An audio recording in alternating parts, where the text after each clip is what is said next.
नमस्कार, news world के खास कार्यक्रम नमामि दुर्गे में आपका स्वागत है। मैं हूं आपके साथ पारुल। चैत्र नवरात्रि की शुरुआत हो चुकी है, 5 दिन हो चुके हैं। आज छठा व्रत है और आज होती है मां कात्यायनी की पूजा।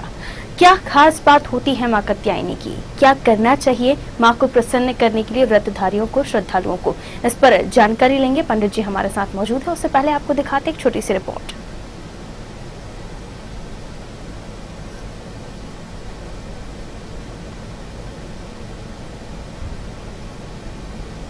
नवरात्रि का छठा दिन मां कात्यायनी की पूजा और इसके बारे में हम बात करेंगे। हमारे साथ पंडित विनोद गौतम जी मौजूद है। पंडित जी, बहुत स्वागत है आपका न्यूज वर्ल्ड में।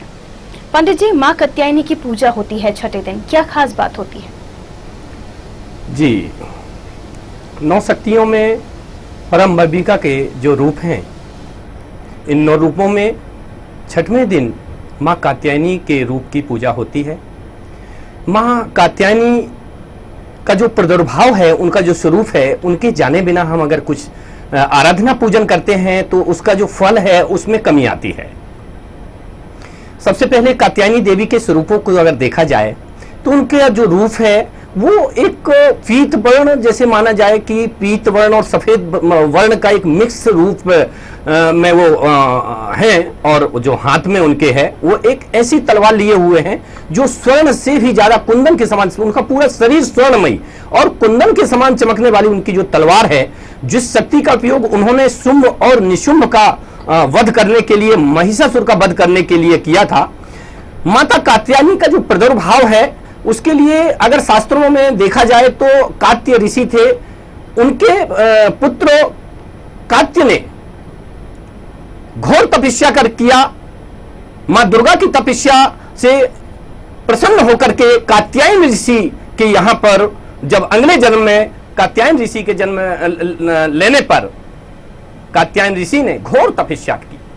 उस तपस्या से प्रभावित होकर के मां अंबिका ने कात्यायन ऋषि के घर में जन्म लिया, उनका प्रादुर्भाव हुआ।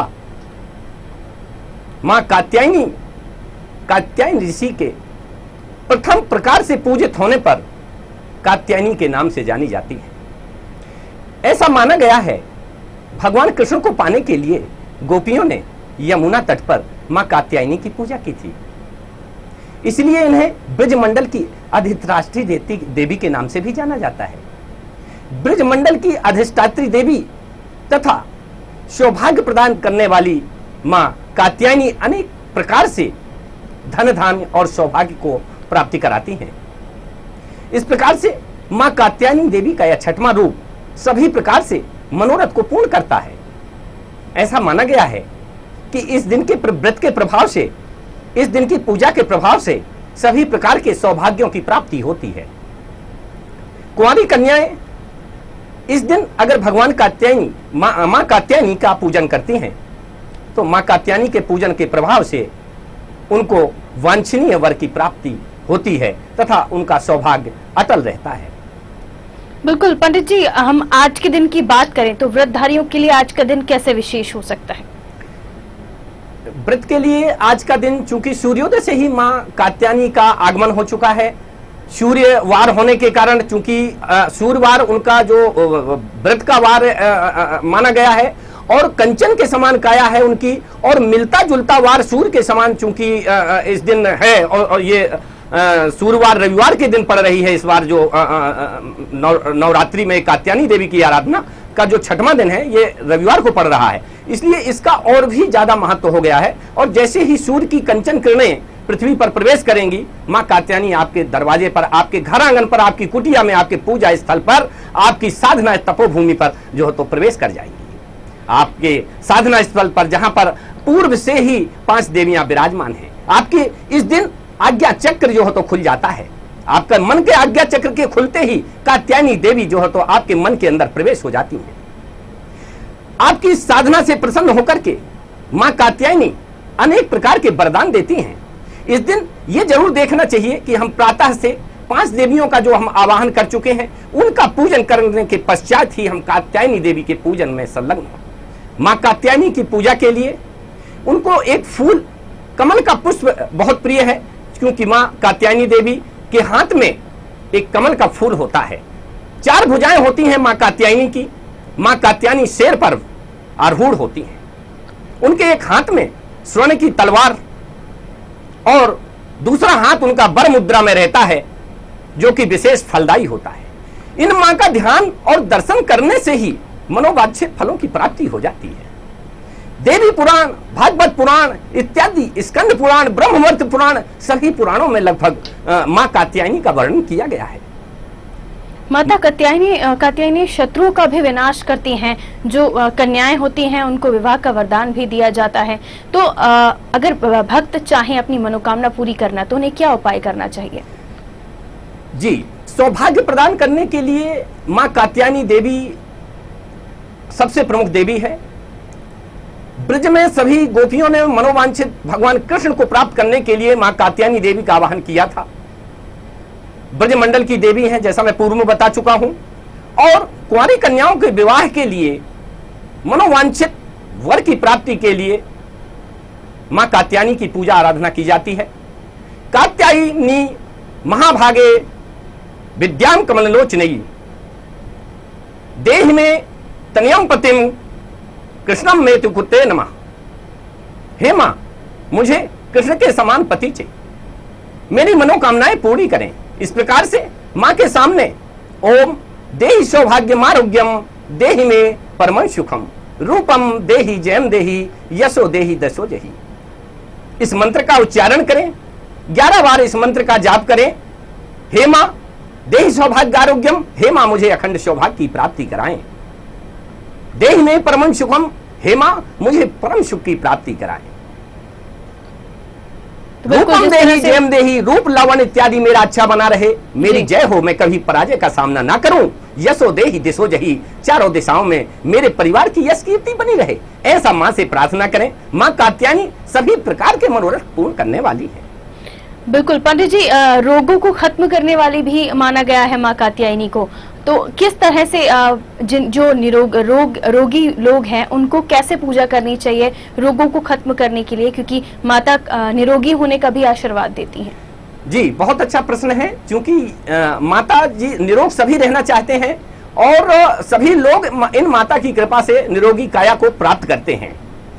क्योंकि जो कात्यायनी ऋषि जी थे, उन्होंने जब तपस्या की थी तो ऐसा नहीं माना गया था कि कालांतर में प्रकट होने के लिए माता जी ने वरदान दिया था। और ये भी था कि अगर मैं पृथ्वी पर अवतरित होती हूं तो निश्चित तौर पर सभी प्रकार के रोग, दोख और दुख, दोष सभी प्रकार से जो है तो दूर करने की जो है तो क्षमता रखूंगी। ऐसा जो है तो कात्यायनी ऋषि को जब वरदान प्राप्त हुआ और कालांतर में उनके जहां जब माता जी का प्रादुर्भाव हुआ और उन्होंने अपने चूंकि जो कात्यायनी ऋषि थे वो जंगल में तपस्यारत थे, उनके यहाँ जब शुरुआत में माँ देवी ने उनको दर्शन दिए तो सभी प्रकार की औषधियां और सभी प्रकार की जो निरोगी कायाएं रखने वाली जो आश्चर्यजनक संजीवनियां हैं वो उनके साथ में ही जो है तो प्रादुर्भूत हुई थी। इसलिए उनके दर्शन प्राप्त करने से ही जो है तो निरोगी काया हो जाती है। अपने को सुख समृद्धि और संपत्तिमान व्यक्ति पाता है, क्योंकि निरोगी काया है वह भी एक लक्ष्मी है, वह भी एक व्यक्ति की संपत्ति है।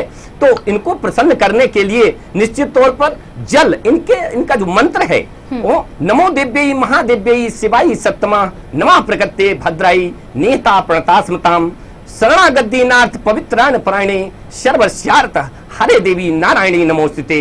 कात्यायनी देवी का स्मरण करके हाथ में जल लेकर के और निरोगी काया रहने का अपने मन में, क्योंकि कोई मंत्र आप अगर नहीं जानते हैं तो माता जी सभी प्रकार का हिंदी, अंग्रेजी, उर्दू, मराठी हर प्रकार की भाषाएं जानती हैं। वो तो मन की भाषाएं जानती हैं। आप मन ही मन जो है तो विचार करें कि हम इस कार्य के लिए संकल्प लें, इस कार्य के लिए हम पूजन कर रहे हैं, हम निरोग होने के लिए पूजन कर रहे हैं, हम अच्छे वर की प्राप्ति के लिए पूजन कर रहे हैं, हम अखंड सौभाग्य की प्राप्ति के लिए पूजन कर रहे हैं। तो इस प्रकार से सबसे पहले जब आप संकल्प लेंगे, संकल्प ही आपके फल का आधार होता है। तो हम संकल्प लेकर के फल प्राप्ति की कामना करें और विधिवत माता जी का पूजन करें। कात्यायनी माता के जो है तो फल के प्रभाव से निश्चित तौर पर आप जो है तो सभी प्रकार के रोगों से छुटकारा प्राप्त कर लेंगे, साथ ही आपके सभी मनोरथ पूर्ण होंगे एवं जितने भी जो है तो दोष हैं, रोग हैं और निश्चित तौर पर ताप भी हैं, वो भी जो है तो नष्ट हो जाते हैं।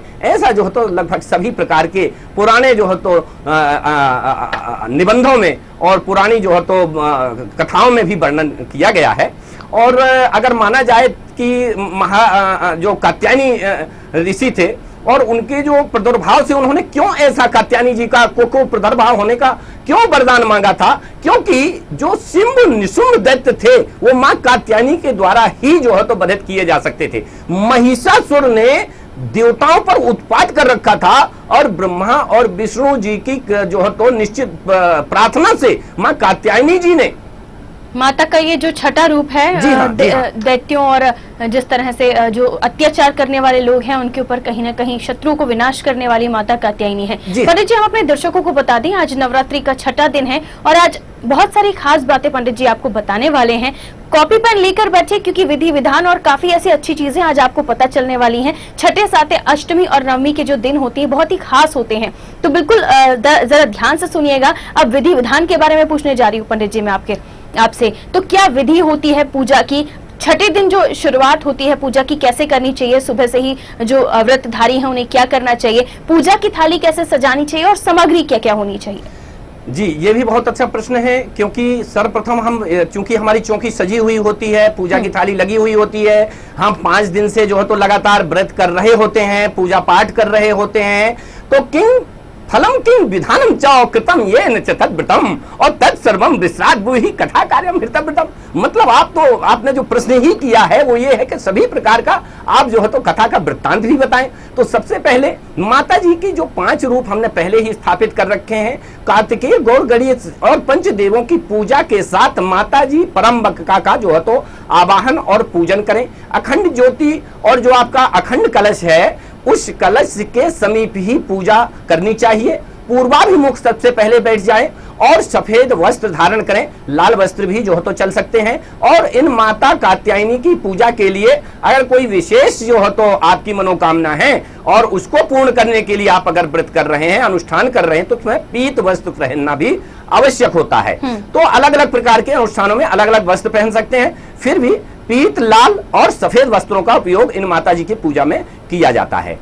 साथ ही सुगंधित चंदन लगाएं आप, चंदन लगा करके और सुगंधित दिव्य इत्यादि से अपने को सुसज्जित करके और कमल का फूल इत्यादि जो भी माता को पूजे, इस दिन विशेष तौर पर उनके भोग प्रसाद इत्यादि की व्यवस्था होनी चाहिए। माता जी को शहद विशेष प्रिय है, कात्यायनी माता जी को, तो शहद का भोग लगाना चाहिए इस दिन। शहद के भोग लगाने से माता जी विशेष प्रसन्न होती हैं, क्योंकि किसी को भी उनके आवाहन से लेकर के और विसर्जन तक अगर उनको किसी देवी को या किसी देवता को अगर हम उनके प्रिय वस्तु भेंट करते हैं तो निश्चित तौर पर वो प्रसन्न होते हैं। तो ऐसे शहद माता जी को बहुत प्रसन्न है और शहद का अगर भोग लगाया जाए तो माता जी प्रसन्न होती है। पंचोपचार पहले हम चौकी में सजा करके माता को जिस रूप में भी चाहें, आप चाहें तो आंख बंद करके, और जो मैंने स्वरूप बताया है, शेर पर सवार 4 भुजा और तलवार लिए, कंचनमयी तलवार लिए जो माता कात्यायनी है वो बैठी हुई है, इस प्रकार से मन में एक स्वरूप बना लें।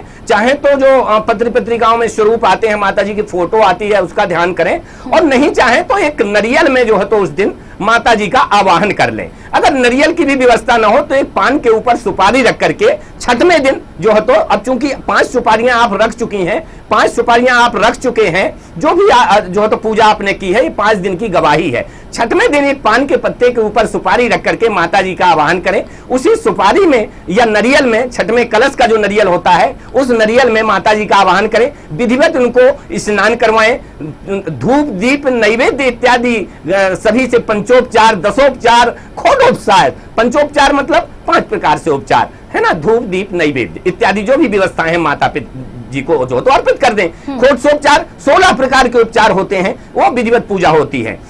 तो इस प्रकार से जो भी जितना बनता है माता जी की आप जो है तो पूजन करें। पूजन करके भव्य उनकी आरती जलाएं, अखंड ज्योति का ध्यान करें। और इसमें ये ध्यान रखें, कई बार क्या होता है कि हम ये छठवां दिन होता है, छठवें दिन अक्सर ये होता है कि या तो मतलब हमारी लापरवाही से हमारी जो अखंड ज्योति है उसकी या तो बाती छोटी हो जाती है, या फिर वो ज्योति में कहीं ना कहीं हम लापरवाही से हमारे बुझने की कगार पे हो जाती है। तो ऐसी अखंड स्थिति ज्योत का में खास तौर पर ध्यान रखना चाहिए। छठ में पंडित जी, अभी जो हमारे दर्शक कार्यक्रम देख रहे हैं उसमें से कई सारी ऐसी कन्याएं होंगी जो अपने विवाह को लेकर परेशान है, तो आपकी तरफ से एक उपाय उन कन्याओं के लिए जो अपने विवाह को लेकर परेशान है, वो चाहती है कि जल्द से जल्द उनका विवाह हो जाए, क्योंकि माता कात्यायनी का ये रूप कहीं ना कहीं कन्याओं के लिए भी बहुत अच्छा है, तो कैसे पूजा करनी चाहिए? जी, ब्रजमंडल की देवियों ने भगवान कृष्ण को पाने के लिए मां कात्यायनी की पूजा की थी और उनको मां कात्यायनी जी ने भगवान कृष्ण को प्राप्त करने का वरदान भी दे दिया था। लेकिन प्रसन्नता के लिए मां कात्यायनी को सबसे पहले तो हमको विश्वास करना चाहिए, मन में एक श्रद्धा और विश्वास रखनी है। श्रद्धा और विश्वास के साथ की गई पूजा ही फलदायी होती है। तो हम जहां श्रद्धा और विश्वास के, हमारी भक्ति में कितनी शक्ति है, हमारे भक्ति में जितनी शक्ति होगी उतना हमारा जो है तो पावर होगा। मतलब जी समय की कमी है। जी जी, तो इस हिसाब से हम जो कुंवारी कन्याएं हैं वो सौभाग्य मंत्र का जाप करें। दुर्गा सप्तशती में पीछे जो वर्णित श्लोक है उसमें सौभाग्य मंत्र है, ओम देहि सौभाग्य आरोग्यम देहि में परमं सुखम रूपम देहि जयम देहि यशो देहि देशो जयी। माता से सौभाग्य की प्रार्थना करें। सौभाग्य मंत्र का 11 बार अगर वो जाप करें और प्रत्येक दिन नियम बना लें कि हम प्रत्येक दिन 11 बार जाप करेंगे माता जी का इस दिन से, तो निश्चित तौर पर 1 वर्ष के अंदर जो है तो प्रमाण है कि उन कुंवारी कन्याओं का विवाह हो जाता है जो माता कात्यायनी का स्मरण भर ही करती हैं। मंत्र जाप की तो आवश्यकता ही नहीं पड़ती, लेकिन अगर कोई सौभाग्यवती स्त्रियां मंत्र जाप भी लगातार करती हैं माता कात्यायनी के, उनका स्मरण भर करने से अगर आप श्रद्धा से स्मरण करते हैं तो बिल्कुल जो कन्याएं विवाह करना चाहती हैं उनका विवाह जल्द से जल्द होता है। पंडित जी, निरोगी काया का भी वरदान देती है माता, तो क्या उपाय करना चाहिए निरोगी काया के लिए? क्योंकि लड़कियां और कन्याएं आजकल बहुत ज्यादा परेशान होती हैं, कॉस्मेटिक्स का उपयोग करती हैं, बहुत सारी दिक्कतें होती हैं, तो अगर माता की पूजा करने से उनको निरोगी काया मिलती है तो क्या उपाय करना चाहिए? जी, निरोगी काया के लिए माता जी का जो ध्यान है वो आज्ञा चक्र के साथ, चूंकि इस दिन जो मन है वो आज्ञा चक्र पर आधारित होता है, आज्ञा चक्र पर स्थिर हो जाता है। तो अपनी आज्ञा के अनुसार अपने मन में एक निश्चित करें, अपने मन को प्रसन्नता रखें और आनंद में लाएं, क्योंकि माता जी का जैसे ही आप जो है तो पूजन करेंगे तो एक रहस्य है ये कि इन माता के पूजन से आपको एक अलौकिक आनंद की प्राप्ति होगी और आपके जो अंदर जो जठराग्नि है, आपके जो अंदर का जो लार है वो ऐसी बनना शुरू होगी कि जैसे अपने आप वो सभी प्रकार के रोगों को नष्ट करने वाली होगी। और उनकी पूजा से जो मन के अंदर एक जो प्रफुल्लता होती है और जो एक आनंद आता है उससे एक किसी भी प्रकार के रोग को जो है तो दमन करने की क्षमता जो है तो बढ़ जाती है। तो जब हम माता जी का पूजन करते हैं और प्रसन्नता से पूजन करते हैं, हमारे मन में उल्लास और प्रसन्नता जो है तो भर जाती है, तो स्वाभाविक है कि रूप जो रोग हैं वो अपने आप जो है तो दूर भाग जाते हैं। तो एक ये प्रसन्नता वाला जो है तो दिन भी है और ये जो आनंद है, ये आनंद ये ही माता ही दे सकती हैं और आनंद से ही रोग भगाया जा सकता है। समय की कमी है, चलते चलते एक संदेश आपकी तरफ से जल्दी से। जी, मैं तो ये चाहूंगा कि माता जी के सभी रूप जो है तो अच्छे होते हैं, माता जी के सभी रूप वरदायी होते हैं, लेकिन जो माता जी का ये कात्यायनी रूप है ये सभी को पूजन करना चाहिए और माता कात्यायनी जी सभी के ऊपर कृपा करें और सभी को जो है तो मनोवांछित फल दें।